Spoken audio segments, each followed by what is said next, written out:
ایک طرف پاکستانی روپیہ مسلسل اپنی قدر کھو رہا ہے اور پاکستانی کرنسی گراوٹ کا شکار ہے، لیکن دوسری طرف پاکستان کا ہمسایہ ملک بھارت کا روپیہ مسلسل مضبوط ہو رہا ہے اور اب بھارت نے 18 ممالک کے ساتھ اپنے رویے میں تجارتی ادائیگیوں کا معاہدہ کر لیا ہے۔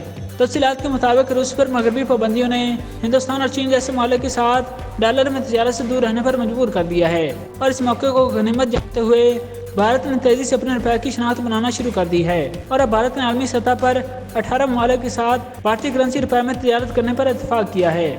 روپے میں بین الاقوامی تجارتی ادائیگی کا تصفیہ خصوصی روپی ووچر اکاؤنٹس کے ذریعے کیا جائے گا، اور یہ ووچر اکاؤنٹ بھارتی بینکوں میں کھولا جائے گا۔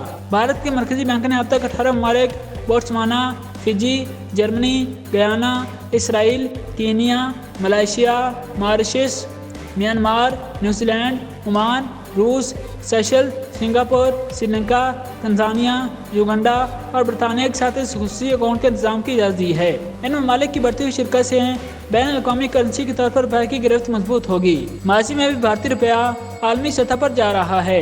60 کی دہائی میں ملائیشیا، کویت، بحرین، قطر اور متحدہ عرب امارات جیسی قومیں ہندوستانی کرنسی کا استعمال کرتی تھیں۔ اسے خلیجی روپیہ کہتے تھے۔ وقت کے ساتھ انہوں نے اسے اپنی آزاد کرنسیوں سے بدل دیا۔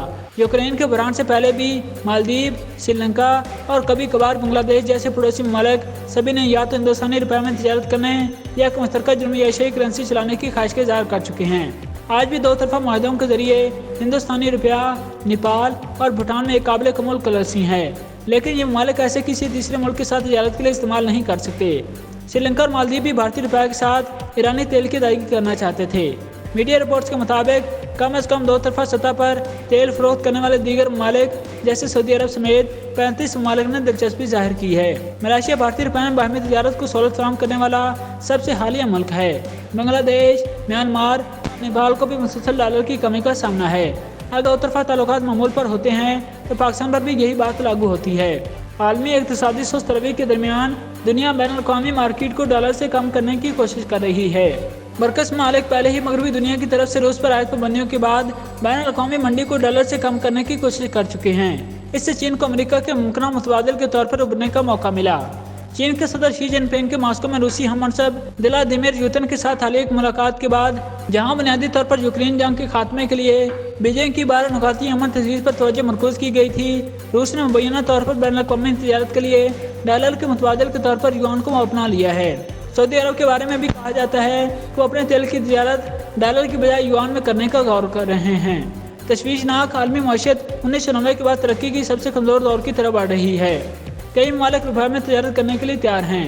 یہ نیپال اور بھوٹان جیسے جنوبی ایشیائی ممالک کے ساتھ تجارت کو فروغ دے گا۔ اس کے علاوہ یہ مالیاتی منڈیوں کی ترقی کو فروغ دے گا۔ ہندوستانی اور ملائیشیا نے ہندوستانی روپے میں تجارت کرنے پر اتفاق کیا ہے۔ وزارت خارجہ نے 1 اپریل 2023 کو اعلان کیا۔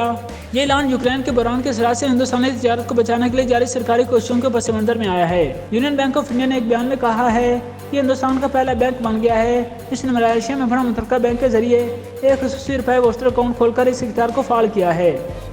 24 فروری 2022 کو یوکرین کے خلاف فوجی آپریشن کے بعد مغربی طاقتوں کی طرف سے روسی معیشت پر پابندیوں کے بعد روس کو امریکی ڈالر میں ادائیگیاں کرنا مشکل تر ہوتا چلا گیا۔ اس کے نتیجے میں قومی کرنسی میں حل تلاش کرنے اور دنیا بھر میں ڈالر کی کمی کو جنم دیا۔